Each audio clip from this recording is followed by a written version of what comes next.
नमस्कार, आप देख रहे हैं टोटल टीवी। मैं हूं आपके साथ ज्योति यादव। दिल्ली की सरकारी स्कूलों के बच्चे अब जल्द ही राष्ट्रीय स्वयंसेवक यानी कि आरएसएस के बारे में भी पढ़ेंगे। जल्द ही कक्षा 1 से 12 तक के सिलेबस में विनायक दामोदर सावरकर, श्यामा प्रसाद मुखर्जी और सरदार वल्लभ भाई पटेल पर आधारित पाठ शामिल होंगे। ये जानकारी आपको बताते चले कि राज्य शिक्षा मंत्री आशीष सूद ने दी है और सूद ने कहा कि स्कूली बच्चों की किताबों में आरएसएस पर अध्याय जोड़ा जा रहा है ताकि छात्रों में नागरिक और सामाजिक चेतना विकसित हो और मौलिक कर्तव्यों पर फोकस किया जा सके।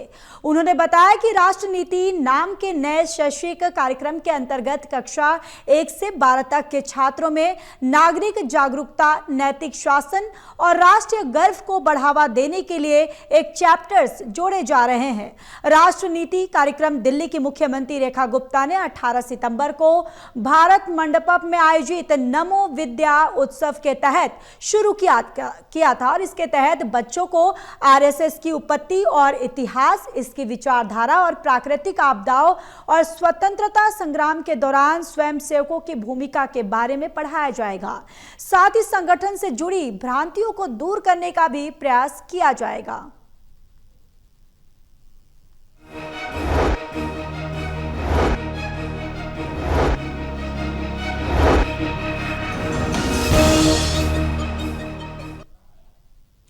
और इसी पर चर्चा करने के लिए हमारे गेस्ट जुड़ेंगे, लेकिन एक रिपोर्ट आपको दिखाते हैं। दिल्ली सरकार ने सरकारी स्कूलों के पाठ्यक्रम में नए राष्ट्र नीति पाठ्यक्रम की तैयारी की घोषणा की है, जिसमें आरएसएस का इतिहास और उससे जुड़े प्रमुख व्यक्तित्व भी पढ़ाए जाने की योजना बताई गई है और इस योजना पर विपक्ष ने तीखी आलोचना की है। देखिए रिपोर्ट।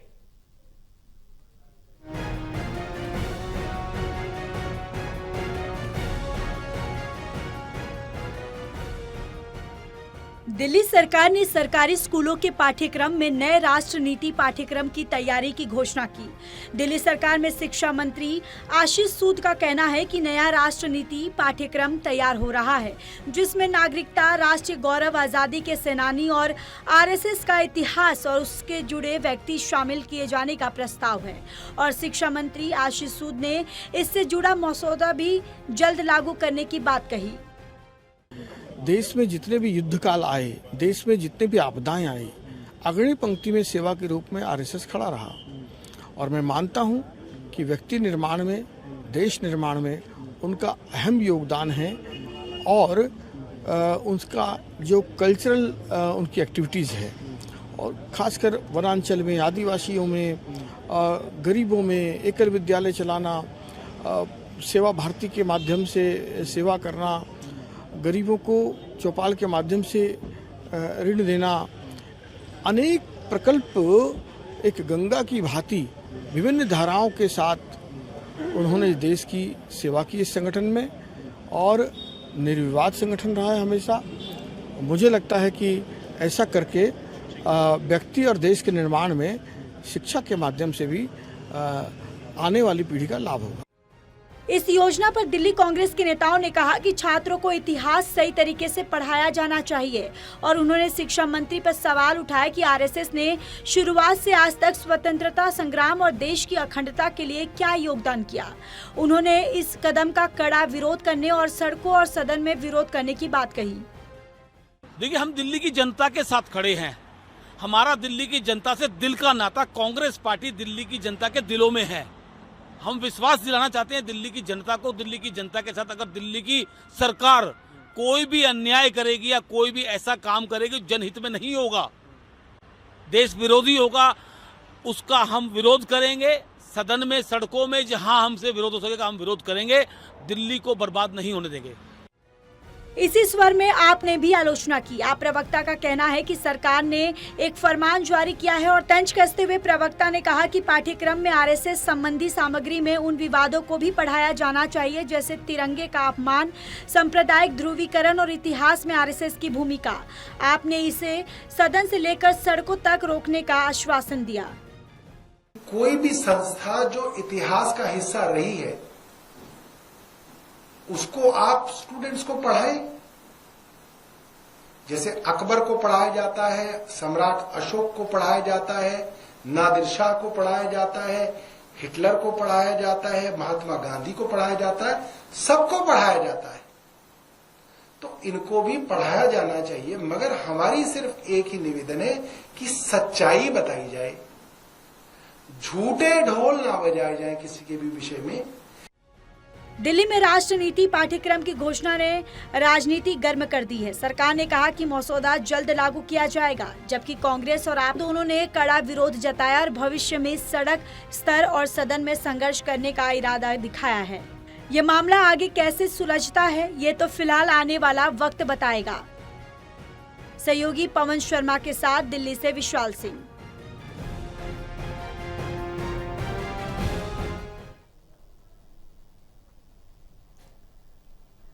तो दिल्ली के सरकारी स्कूलों में अब आरएसएस का इतिहास पढ़ाने की भी तैयारी कर ली गई है और खुद जो शिक्षा मंत्री है उन्होंने ही, आशीष सूद ने इसका ऐलान किया। राष्ट्रनीति में दिल्ली के छात्र अब आरएसएस का योगदान पढ़ेंगे। तो वहीं अब इस मुद्दे पर पक्ष और विपक्ष जो है वो दोनों ही आमने सामने नजर आ रहा है। विपक्ष लगातार ये आरोप लगा रहा है कि आखिर आरएसएस ने आजादी के लिए आखिर करा क्या है, जिस वजह से जो पाठ्यक्रम में आरएसएस का चैप्टर शामिल किया जा रहा है। इसके साथ ही दिल्ली के शिक्षा मंत्री आशीष सूद ने इसके बारे में जानकारी दी। उन्होंने कहा कि अब इसको पाठ्यक्रम में शामिल किया जाएगा। दिल्ली सरकार राष्ट्रनीति का पाठ्यक्रम तैयार कर रही है और दिल्ली में चल रहा अब आरएसएस का शताब्दी समारोह, जहां दिल्ली सरकार की इस पहल पर अब सियासत जो है वो पूरी तरह से गर्मा गई है। आप कांग्रेस इस मुद्दे पर सरकार की आलोचना कर रहे हैं। लगातार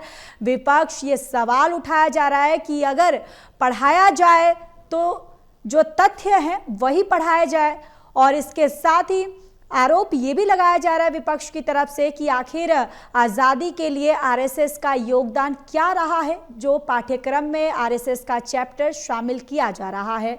यानी कि पक्ष और विपक्ष पूरी तरह से अब आमने सामने हैं। तो दिल्ली के सरकारी स्कूलों के बच्चे अब जल्द ही राष्ट्रीय स्वयंसेवक संघ यानी कि आरएसएस के बारे में भी पढ़ेंगे और जल्द ही कक्षा 1 से 12 तक के सिलेबस में विनायक दामोदर सावरकर, श्यामा प्रसाद मुखर्जी और सरदार वल्लभ भाई पटेल पर आधारित पाठ शामिल होंगे। और ये जानकारी आपको बताते चले कि राज्य के शिक्षा मंत्री आशीष सूद ने दी है। सूद ने कहा कि स्कूली बच्चों की किताबों में आरएसएस पर अध्याय जोड़ा जा रहा है ताकि छात्रों में नागरिक और सामाजिक चेतना विकसित हो और मौलिक कर्तव्यों पर फोकस किया जा सके।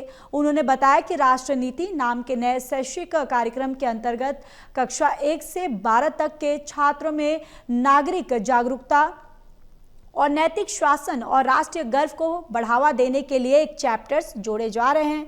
राष्ट्रनीति कार्यक्रम दिल्ली के मुख्यमंत्री रेखा गुप्ता ने 18 सितंबर को भारत मंडपम में आयोजित नमो विद्या उत्सव के तहत शुरू किया था और इसके तहत बच्चों को आरएसएस की उत्पत्ति और इतिहास, इसकी विचारधारा और प्राकृतिक आपदाओं और स्वतंत्रता संग्राम के दौरान स्वयं सेवकों की भूमिका के बारे में पढ़ाया जाएगा और साथ ही संगठन से जुड़ी भ्रांतियों को दूर करने का भी प्रयास किया जाएगा। तो दिल्ली सरकार ने सरकारी स्कूलों के पाठ्यक्रम में नए राष्ट्रनीति पाठ्यक्रम की तैयारी की घोषणा की है, जिसमें आरएसएस का इतिहास और उससे जुड़े प्रमुख व्यक्तित्व भी पढ़ाए जाने की योजना बताई गई है और इस योजना पर विपक्ष ने तुरंत विरोध जताया है।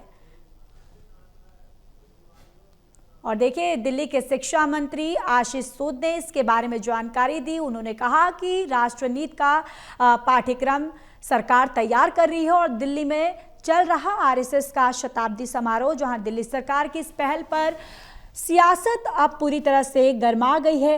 आप कांग्रेस इस मुद्दे पर सरकार की आलोचना कर रहे हैं और विपक्ष की तरफ से ये आरोप लगाया जा रहा है कि अगर पढ़ाया भी जाए तो तथ्यों को ठीक तरीके से पढ़ाया जाए। और इसी पर हमारे साथ चर्चा करने के लिए आम आदमी पार्टी प्रवक्ता हमारे साथ मनीष झा जुड़ चुके हैं। मनीष जी, आपके पास आते हुए सबसे तो पहले जिस तरीके से अब दिल्ली सरकार की तरफ से आरएसएस का अब ये एक नया चैप्टर जो इंक्लूड किया गया है कि अब जो दिल्ली के छात्र हैं उनको पढ़ाया जाएगा, सबसे पहले आपकी प्रतिक्रिया। देखिए, सभी टोटल टीवी के सभी दर्शक और सभी पैनलिस्ट को मेरा नमस्कार। मैं आपको बताना चाहता हूं, आरएसएस जो एक स्वयंसेवी संगठन अपने आप को बताता है, इस संगठन के इतिहास को आप सबसे पहले अगर आप जाएंगे तो इसमें विरोधाभास रहा है। आम आदमी पार्टी इस नए सिलेबस को जो दिल्ली के सरकारी विद्यालय में, दिल्ली के सिलेबस में वो इंट्रोड्यूस करना चाहती है, हम इसका कड़ा विरोध करते हैं। दिल्ली के शिक्षा मंत्री आशीष सूद जी, ऐसा कभी भी प्रतीत नहीं होता है कि ये शिक्षा मंत्री हैं। ये स्पष्ट है कि भारतीय जनता पार्टी के आरएसएस के मुखौटा प्राप्त प्रचार मंत्री हैं। ये सब लोग जानते हैं कि आजादी के 52 साल तक इन्होंने आरएसएस मुख्यालय नागपुर में तिरंगा झंडा नहीं फहराया। तो आप बच्चों को क्या संदेश देना चाहते हैं? बच्चों को क्या पढ़ाना चाहते हैं? आप देश को किस ओर ले जाना चाहते हैं? देश के रूट्स को किस ओर विकसित करना चाहते हैं? कहीं न कहीं ये भारतीय जनता पार्टी और आरएसएस के खोखलापन, दिवालियापन और समाज को जो बांटने का इनका एक्सपेरिमेंट चलते रहता है नागपुर मुख्यालय से, उसके तरफ बढ़ता एक कदम है। और आम आदमी पार्टी विपक्ष के रूप में, जिम्मेदार विपक्ष के रूप में हम इसका पुरजोर विरोध करेंगे। सड़क से लेकर संसद तक, सदन तक हम इसका पुरजोर विरोध करेंगे। आप बताइए ना, आप सच्चाई बताइए। आरएसएस आरक्षण विरोधी है, बाबा साहेब भीमराव अंबेडकर के संविधान को नहीं मानता है ये आरएसएस। क्या आप ये सब पढ़ाएंगे बच्चों को? आप बताइए, अब सच्चाई बताइए देश को। सबसे पहले आप देश को आके बताइए, आरएसएस की सच्चाई बताइए। जो झूठा ढिंडोरा पीटते हैं आरएसएस को लेके, आरएसएस के नेताओं ने क्या क्या किया है, उनका बैकग्राउंड क्या है, उनका इतिहास क्या है, पहले ये देशवासियों को स्पष्ट करे। ये खुलकर सामने आकर बताए कि आरएसएस बाबा साहेब के संविधान के हमेशा खिलाफ रहा है, आरएसएस हमेशा आरक्षण के खिलाफ रहा है। क्या ऐसे देश बढ़ेगा? देश की आजादी की लड़ाई में मैं आपको बताना चाहता हूं, आरएसएस का कोई योगदान नहीं रहा है, यह स्पष्ट है।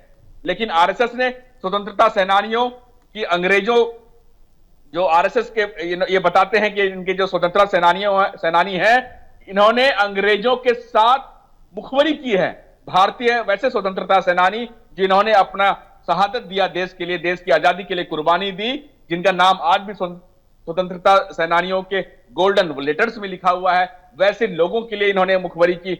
नाथूराम गोडसे को मानने वाली ये संगठन है, सावरकर को आदर्श मानने वाली संगठन है। तो ऐसे में आप देश के बच्चों को, दिल्ली के बच्चों को क्या संदेश देना चाहते हैं? देश के बच्चे को क्या किस ओर लेके जाना चाहते हैं? एक तरफ आम आदमी पार्टी के शिक्षा मंत्री मनीष सिसोदिया थे, जो दिल्ली के शिक्षकों को फिनलैंड, आईआईएम अहमदाबाद और सिंगापुर भेजती थी कि कैसे स्वर्णिम विकास हो। एआई के जमाने में, आर्टिफिशियल इंटेलिजेंस और मशीन लर्निंग के इंटेलिजेंस में, कंप्यूटर बेस्ड एप्लीकेशन में इंग्लिश स्पीकिंग कैसे हो, उनका सर्वांगीण विकास कैसे हो। इन्होंने आम आदमी पार्टी ने प्राइवेट कोचिंग इंस्टीट्यूट से टाई अप्स किया और रिजल्ट देखने में आया। कोई भी नकार नहीं सकता है कि दिल्ली के बच्चों ने नीट और आईआईटी जैसे टफेस्ट एग्जाम को क्रैक किया है।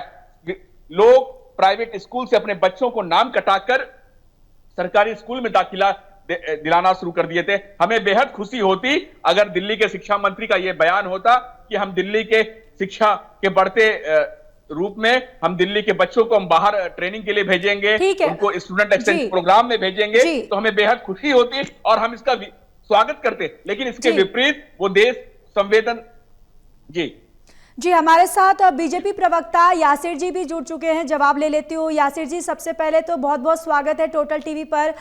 देखिए, जब से ये ऐलान किया गया कि अब दिल्ली में जो छात्र हैं उनके पाठ्यक्रम में जिस तरीके से आरएसएस का चैप्टर इंक्लूड किया गया है कि अब बच्चों को आरएसएस के इतिहास के बारे में भी पढ़ाया जाएगा, उसके बाद से ही जिस तरीके से आप कांग्रेस अब इस मुद्दे को लेकर कहीं ना कहीं सवाल उठा रही है कि कांग्रेस और आम आदमी पार्टी का ये कहना है कि अगर आरएसएस के बारे में पढ़ाया भी जाए तो तथ्य पढ़ाया जाए।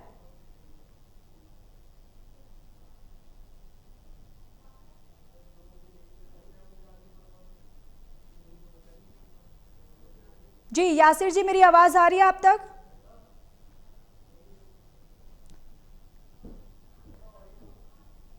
मैं बोलूं? जी ठीक है, आवाज आ रही है, बोलिए बोलिए। मैं आपको ये बताना चाहता हूं कि देखिए, शिक्षा को राजनीतिकरण और सांप्रदायिक रंग देना कहीं से भी ये सही नहीं है। भारतीय जनता पार्टी आरएसएस के सिलेबस को इंट्रोड्यूस कर कहीं ना कहीं शिक्षा में सांप्रदायिक रंग देने का एक प्लान बना चुकी है।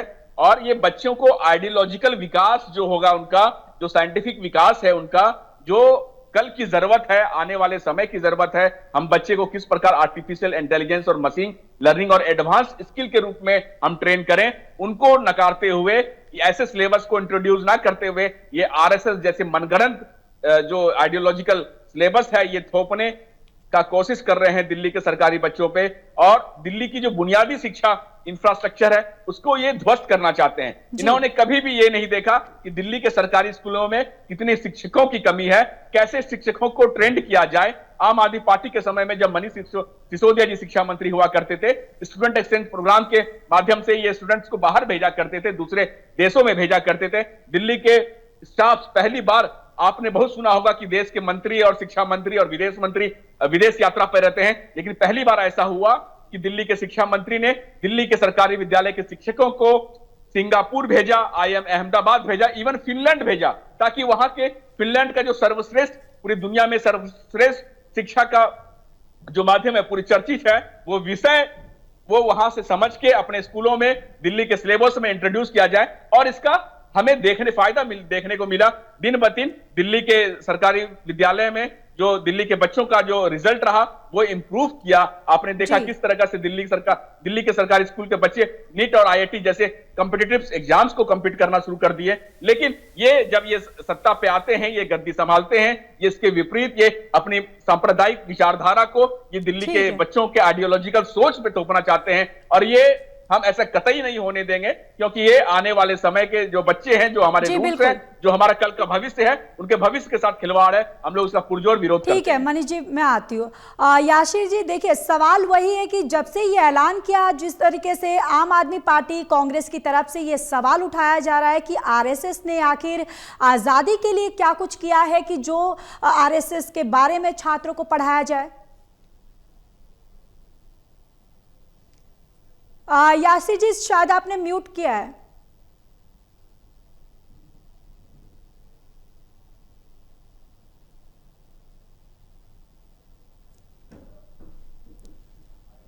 यासिर जी, आपकी आवाज अभी भी नहीं मिल पा रही है। ठीक है मनीष जी, आपके पास आते हुए देखिए, एक तरह से देखा जाए कि आरएसएस के बारे में भी अगर छात्रों को मनीष जी अगर पढ़ाया जाए, क्योंकि बीजेपी की तरफ से तो कहा जा रहा है कि ये चैप्टर इंक्लूड किया गया है और जो भी पढ़ाया जाएगा इतिहास के बारे में ही पढ़ाया जाएगा, तो आखिर आम आदमी पार्टी और कांग्रेस को दिक्कत कहां आ रही है?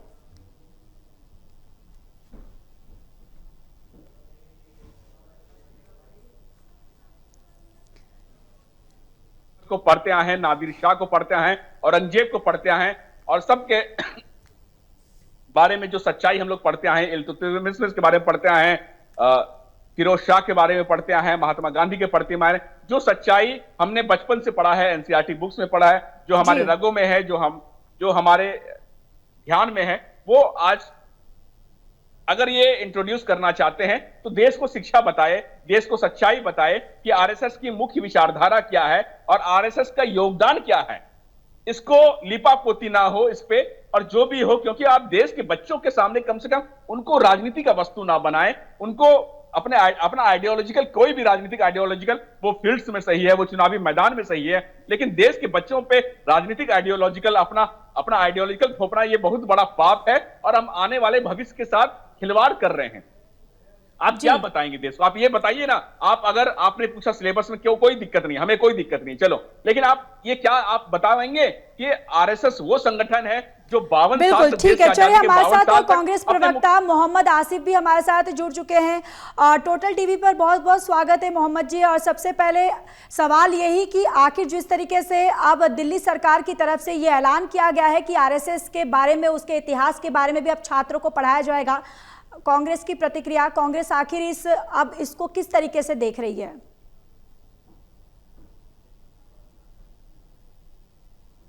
जी आसिफ जी, मेरी आवाज आ रही है?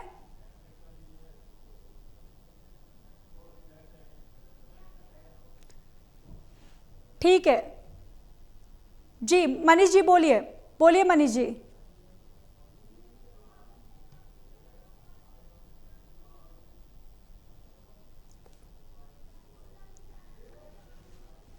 ठीक है, हमारे साथ बीजेपी प्रवक्ता यासिर जिलानी जी भी जुड़े हुए हैं। यासिर जी, मेरी आवाज सुन पा रहे हैं आप? मैं सुन रहा हूँ, मेरी आवाज आ रही है? जी बिल्कुल आ रही है। देखिए, यहाँ पर आम आदमी पार्टी कांग्रेस की तरफ से तमाम आरोप लगाए जा रहे हैं कि आखिर आरएसएस के बारे में जो छात्रों को पढ़ाया जा रहा है, आखिर आजादी के वक्त आरएसएस का योगदान क्या कुछ रहा? देखिए, आरएसएस को जानना हमारे जो नौनिहाल बच्चे हैं, इसलिए जरूरी है कि अगर आपको सोसाइटी के अंदर, समाज के अंदर समरसता, समानता, ममता और संस्कृति का बोध अगर कोई एक संगठन दुनिया में कराता है तो वो भारत का राष्ट्रीय स्वयंसेवक संघ है। अपने समी शताब्दी में 100 साल पूरा कर रहा है, और 100 साल से जो उसका इतिहास है उसको एक बार समझने की जरूरत है। ये जो लोग सवाल उठा रहे हैं और संघ और भाजपा को गाली देते हैं बैठ के, उन्हें समझ में नहीं आएगा। उन्हें संस्कृति, वो फिनलैंड, इंग्लैंड और पेरिस की पढ़ाई की तुलना भारत की पढ़ाई और भारत की संस्कृति से करने वालों को ये बात कभी समझ में नहीं आएगी कि भारत की संस्कृति, भारत की पढ़ाई से बड़ी कोई पढ़ाई हो सकती? किस साइंटिफिक पढ़ाई की लोग किस मानसिकता से बैठते हैं? खैर, मैं उस पर जाना नहीं चाहूंगा। संघ को आज देशभक्ति, सेवा और सुशासन के प्रबल एवं सशक्त प्रतीक के रूप में देखा जाता है। संघ के स्वयंसेवक जीवन के प्रत्येक क्षेत्र में, चाहे कहीं भी आपदा आ जाए, कहीं विपदा आ जाए, सक्रिय रहकर समाज को जोड़ने का काम करते हैं, सामाजिक समरसता लाने की बात करते हैं, समाज की उन्नति करते हैं, राष्ट्र की सेवा, सुरक्षा और कल्याण के अनेक कार्यों। कोई ऐसा हमारे सोसाइटी में कोई ऐसा डिपार्टमेंट जिसको कहते हैं नहीं है जहां पे आपको समसेवक नहीं मिल जाए, जहां पे आपके समसेवक आपको चाहे किसी तरह का, अभी हमने त्रासदी देखी वायनाड केरला में, समसेवक काम कर रहे थे। वो मानवता को जोड़ने का काम करते हैं, वो उस ब्रिज को बनाते हैं जिस ब्रिज पे कांग्रेस, आम आदमी पार्टी और ये जो नक्सली सोच के जो लोग हैं भारत में, वो उसका अंदाजा नहीं लगा सकते। इसीलिए तो बार बार मैं कहता हूं कि राहुल गांधी को कम से कम एक बार शाखा आए, फिर उन्हें समझ में आएगा कि आरएसएस एग्जैक्टली है क्या। 1963 में आरएसएस के स्वयंसेवक भी 26 जनवरी की परेड में शामिल हुए थे और उन्होंने बहुत आन बान शान से राष्ट्रभक्ति के धुन पर कदम ताल किया था। ये भूल जाते हैं। इन लोगों को ज्ञान उतना ही दिया जाता है जितना इनको समझ में है कि बस गाली देके निकल जाएगा। समाज की एकात्मता और संवैधानिक संस्थाओं के प्रति जो आस्था है आरएसएस के लोगों में, किसी समाज में आप चले जाएं, कहीं चले जाएं, किसी तरह का भेदभाव नहीं होता है। जब आप आरएसएस की शाखा में आते हैं, जो सुबह की शाखा होती है, इन्हें इस बात का आइडिया ही नहीं है वहां पे जाति, धर्म, पंथ, समुदाय का कोई भेदभाव नहीं होता है। वहां नाम के आगे हमारे तरह जिलानी और झा जी पुकारा नहीं जाता है। वहां नाम का जो पहला अक्षर होता है उससे संबोधित किया जाता है। इसलिए किया जाता है कि किसी को किसी तरह का ऊंच नीच का भेदभाव नहीं हो। ये आज जो आरएसएस पे लेके पूरी दुनिया आरएसएस को लेके रिसर्च कर रही है, स्वबोध, सामाजिक समरसता, कुटुंब प्रबोधन, वो वही लोग समझ सकते हैं जो भारतीय संस्कृति के वाहक हैं। वो वही कुटुंब जो प्रबोधन है, नागरिक शिष्टाचार ठीक है, है, हमारे साथ पर्यावरण कांग्रेस के लिए प्रवक्ता संकल्प है। आसिफ जी हमारे साथ बने हुए हैं। आसिफ जी, मेरी आवाज आ रही है?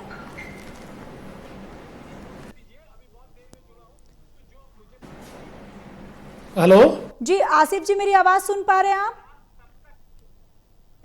मैं आपकी आवाज सुन पा रहा हूं।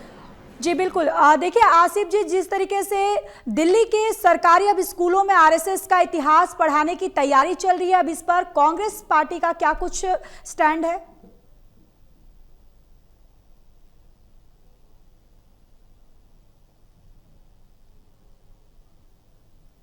इनके तमाम आरएसएस कार्यकर्ता देश देश में जाकर कहते हैं अब अंग्रेजों के साथ शामिल हुई है और हमारे जो सतर सेनानी है उनके खिलाफ मुखबरी की थी। एक हमारे संगठन ने किया 1947 तक। ये इसका इतिहास है। ये इतिहास है। उस वक्त 6,000 रुपए इन्हीं के लोगों को मिला करते थे जो आज की तारीख में बैठते हैं 5 लाख प्लस के आसपास। ये इन्हीं लोगों का इतिहास है। अगर आपको इतिहास देखना है, इंडिया गेट जाइए, वहां शहीदों के नाम लिखे हुए एक भी आरएसएस कार्यकर्ता का नाम लिखा मिल जाए, चुप आगे हो जाएगा, क्योंकि इनका इतिहास नहीं है। दिल्ली के अंदर इंडिया गेट है, कहीं बाहर नहीं है। तमाम मीडिया चैनल चले और एक नाम पढ़ते जाए और पता ये कार्यकर्ता आरएसएस कर रहा है। यहाँ से गिलानी मेरे भाई बताए, या और भारतीय जनता पार्टी के आज शिक्षा मंत्री आशीष वो जाके नाम पढ़ के बताए, या दिल्ली के मुख्यमंत्री ना पढ़ के नाम बताए। ये इतिहास है इनका। ये इतिहास पढ़ेंगे जिन्होंने तिरंगा को अपनाने के लिए पाबंद कर लेंगे। तिरंगा की आन शान कांग्रेस पार्टी से ज्यादा एक हिंदुस्तानी नागरिक ज्यादा कोई नहीं जानता। हर कांग्रेस का नेता चाहता है मैं तिरंगे में सिमट के जाऊं। ये वो लोग जो तिरंगा का अपमान करते हैं, जिन्हें कोर्ट के कहने के बाद में तिरंगा का अपनाना पड़ा, ये देश को बताएंगे, देश के सम्मान की बात, देश के तिरंगा की बात। ये वो लोग हैं जिन्होंने देश के अंदर से नफरत की भाषा देश का सिखाई। आज देश का माहौल जब से 14 में सत्ता में आए हैं, देश के अंदर नफरत कैसे बढ़ा दी लोगों ने। दुनिया के अंदर क्या हिंदुस्तान के हालात बना दिया आपने। नफरती लोग कहने लगे क्या हिंदुस्तान के अंदर बैठे हुए सत्ता में लोग बैठ के नफरती भाषण देते हैं, नफरती कराते। यहाँ तक कि हमारे हाई कोर्ट को कहना पड़ता है भारतीय जनता पार्टी के 3 नेताओं के ऊपर, जो दिल्ली के 3 नेता हैं, उनके फायर की जाए, रातों रात उन जज पास तक ट्रांसफर कर दिया जाता है। ये इतिहास पढ़ेंगे आप? आरएसएस का ये इतिहास है, ये देंगे। जब कोविड चलता है, एक भी आरएसएस का कार्यकर्ता आपको सड़कों पर नहीं मिला, कहीं दिखाई नहीं दिया। जो आरएसएस संगठन काम कर रहा हो, लोगों की मदद कर रहा हो। लोग हजारों किलोमीटर पैदल चले, भूखे प्यासे किस तरीके से अपने घर गए बताइए। पंजाब के अंदर बाढ़ आई, कोई दिखाई दिया आपको? नहीं नजर आया कोई भी आपको। सिर्फ जुबान से जमा खर्ची करना, देश के पैसे को, टैक्स के पैसे को अपने ऊपर मार्केटिंग के रूप में इस सरकार में अगर सबसे ज्यादा खर्च हुआ 70 साल में। चलिए, वक्त हमें एक मिनट की इजाजत देता है। आप तीनों का बहुत बहुत धन्यवाद हमारे इस खास चर्चा में हमारे साथ जुड़ने के लिए।